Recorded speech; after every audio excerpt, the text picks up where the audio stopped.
इंसान बनाया, जहान बनाया और बनाया जिसने संसार। योगी के अधिकारी मांग रहे हैं आज उसी का आधार। बांदा में अधिकारी ने एक फरमान जारी किया जिसमें एसडीएम अतर्रा सौरभ शुक्ला ने कहा कि मठ मंदिर की जमीनों में हुई फसलों को बेचने के लिए भगवान का आधार कार्ड लाना अनिवार्य होगा। मामला बड़ा ही पेचीदा है। जो लोग इस मामले को सुन रहे हैं वह भी हैरान तो हो रहे होंगे कि आखिरकार भगवान का आधार कैसे बनेगा, फिंगरप्रिंट कैसे मिलेंगे, आई कांटेक्ट कैसे लिया जाएगा। आधार में ये दोनों चीज अनिवार्य है। ऐसे में भला भगवान का आधार बने भी तो बने कैसे।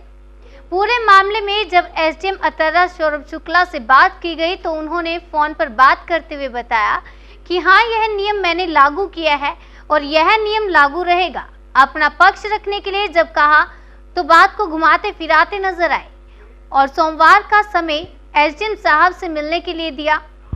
लेकिन फोन पर जो बात रिकॉर्ड हुई, बात करने के दौरान उसमें एसडीएम साहब साफ तौर पर कह रहे हैं कि इंसान हो चाहे भगवान, अगर फसल बेचनी है तो आधार जरूरी होगा।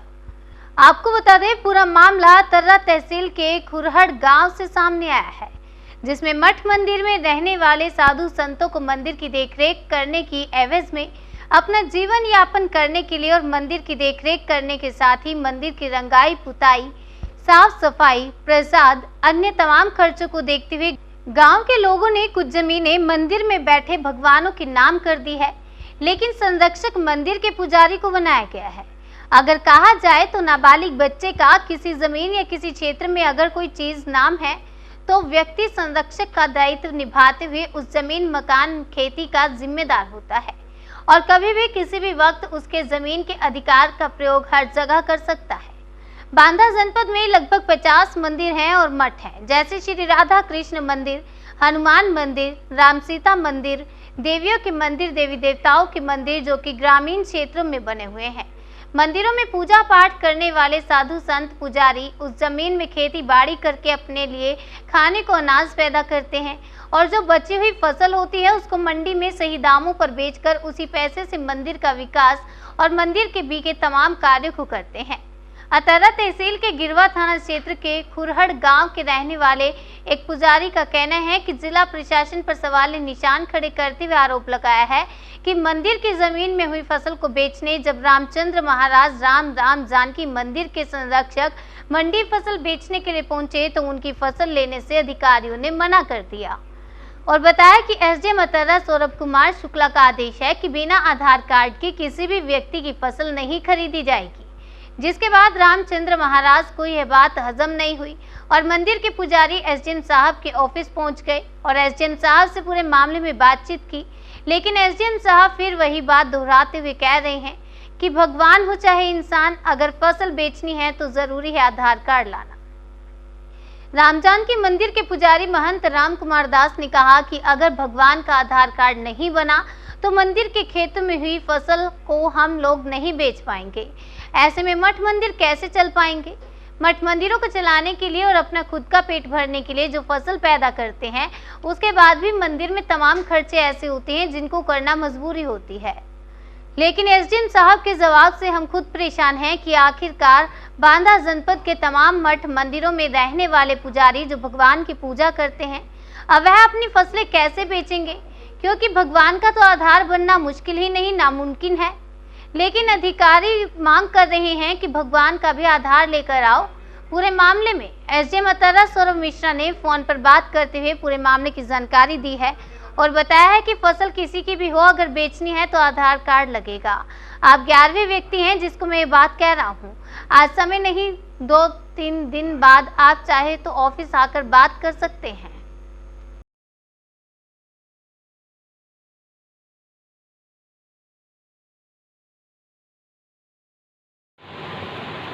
महाराज जी, क्या नाम है आपका?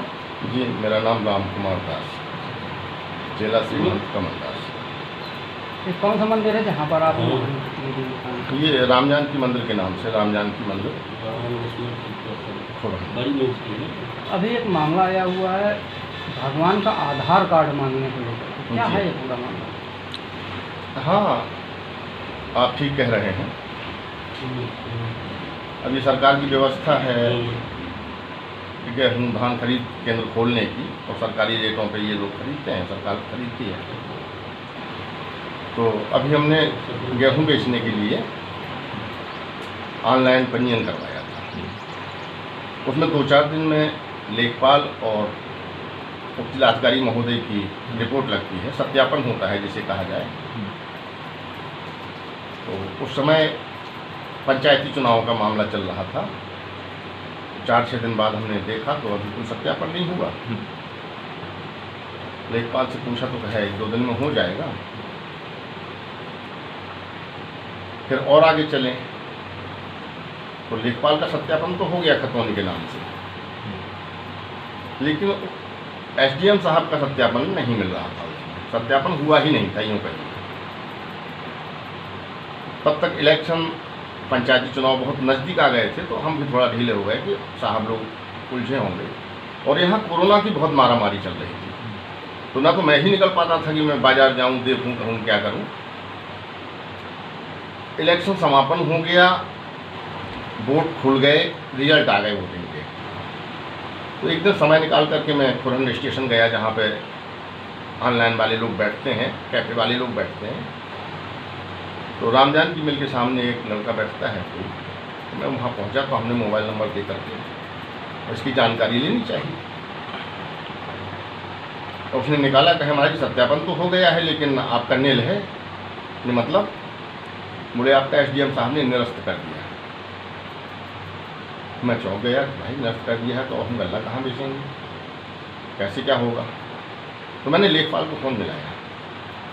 लेखपाल साहब से पूछा तो उन्होंने कहा कि ये शासनादेश है और मंदिर मस्जिद का सत्यापन नहीं होगा, हमने तो कोई व्यवस्था होगी बेचने की। मन में एक बात आई कि सत्यापन नहीं होगा, जितना आपका आ गया है मूल्यांकन में आप उतना बेच सकते हैं। लेकिन फिर मन में आया कि एसडीएम साहब से क्यों ना बात करके उसको क्लियर कर लिया जाए। तो श्रीमान उप जिलाधिकारी महोदय अतर्रा, नंबर देखा तो नंबर पड़ा हुआ था। मैंने फ़ोन लगाया, अपनी स्थिति बताई। तो एसडीएम साहब ने कहा फ़ोन पे कि आपने लेखपाल से बात किया? नहीं, जस्ट सर आपसे बात करने के जस्ट 1 मिनट पहले, उनसे बात करने के बाद ही मैंने आपको लगाया है। तो कहे ठीक है, थोड़ा रुकिए, मैं जानकारी करके बताता हूँ। तो हमने कहा श्रीमान जी कितना समय लगेगा? बोले आधा घंटे। ठीक है, मैं उसी कैफ़े की दुकान में बैठा रहा। आधा घंटे बाद फ़ोन लगाया तो उन्होंने कहा कि आपका बिक ना पाएगा, शासनादेश है, मंदिर मस्जिद का सत्यापन नहीं होगा। सर तो कोई विकल्प? बोल विकल्प ये है कि आप आड़तियों के यहाँ बेचिए।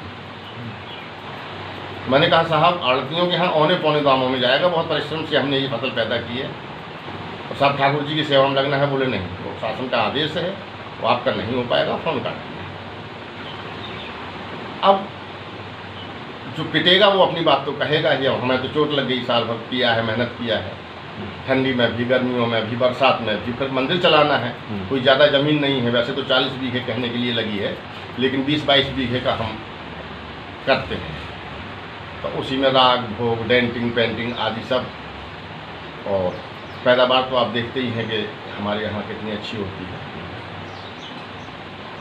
तो अपने इष्ट मित्रों से कहा, भक्तों से भी बताया कि यार ऐसा ऐसा हो गया है भाई, क्या किया जाए। कहे फिर हम बात करते हैं। तो किसी दूसरे भक्त ने बात किया तो उसको भी यही जवाब मिला कि यार ये प्रकरण आया था कभी, और इसके बारे में तो मैं बता चुका हूँ, सत्यापन नहीं होगा, आप आड़तियों के यहाँ भेज दीजिए। अब धीरे धीरे समय आया धान की बुआई वाला, तो उन दुकानदारों से भी जुड़े हैं जहाँ से हम लोग बीजा खरीदते हैं। एक दुकानदार का फ़ोन आया, तो उसने कहा महाराज जी धान का कौन सा वैरायटी लगाएंगे इस वक्त? तो हमने कहा कुछ नहीं लगाएंगे यार भैया, हमारा सत्यापन निरस्त हो रहा है, हम बेचेंगे कहाँ? कहे क्या हुआ? हमने कहा साहब वो जो बेचने के लिए सत्यापन कराया जाता है, ऑनलाइन कराया जाता है सरकारी खरीद में, वो हमने कहा एसडीएम साहब ने निरस्त कर दिया।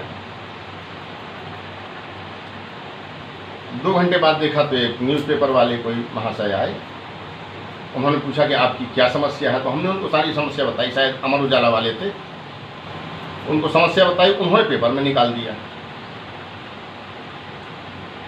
लेकिन उसमें स्टेटमेंट उप जिलाधिकारी महोदय का भी था, हमारा भी लिखा, फिर उन्होंने पूरा बुंदेलखंड का दिखाया। तो कोई हमें सपोर्ट कर रहा है, कोई कह रहा है कि इतनी ज़मीन है हमारे मंदिर में, कोई कहता है हमारी संस्था में इतनी ज़मीन है। एक कोई नरैनी से थे किसी संस्था के व्यक्ति, उन्हें शिकायत थी और मुझे तो शिकायत थी ही। महंत जी, लेकिन सबसे बड़ा सवाल ये उठता है कि आधार कार्ड भगवान का, जी। ये सवाल किसने उठाया था कि जो भी फसल बेचे, यानी जिसके भी नाम फसल होगी या जी, खेत होगा, जी। उसका आधार कार्ड लगेगा। क्या यहाँ पर उप जिलाधिकारी ने ये कहा था? जी। जब हमारी फ़ोन पे बात हुई है कैफ़े से, मैं ये बताना भूल गया था, जब हमारी कैफ़े पे बात हुई तो उप जिलाधिकारी महोदय ने ये कहा, सौरभ शुक्ला जी साहब हैं, उन्होंने कहा कि आधार आपका लगा होगा। हमने कहा जी सर। कह नहीं, जिसकी ज़मीन है उसी का आधार होना चाहिए। तो मेरी समझ में ये नहीं आया कि भगवान का तो आधार आज तक हमने बनते देखा नहीं है, ना हमारी नज़र में आया है। फिर भगवान तो प्रस्तर प्रतिमा है, धातु प्रतिमा है, मुट्ठी बांधे हुए हैं, अंगूठा तो ठीक है, फिर लगेगा कैसे, चिन्ह कैसे आएंगे? तो उनका आधार तो लगता है कि गवर्नमेंट भी ना बना पाएगी। अब उनका आधार लगेगा जिसके नाम ज़मीन है, तो अब भगवान का आधार हम कहाँ से लाएं? कहने का मतलब ये है, जिसने दुनिया का आधार बनाया, जी, उसका आधार, उसको आधार की जरूरत पड़ रही है। उसके आधार की जरूरत पड़ रही है, जिसने दुनिया का आधार ही है। मैं तो ये कहूँगा कि जो दुनिया का आधार है उसके आधार की आवश्यकता है हमारे साहब लोगों को। कि धरती पलट रही है, उनका आधार चाहिए, तो उनका आधार से तो धरती टिकी है, मैं तो ये कहूँगा।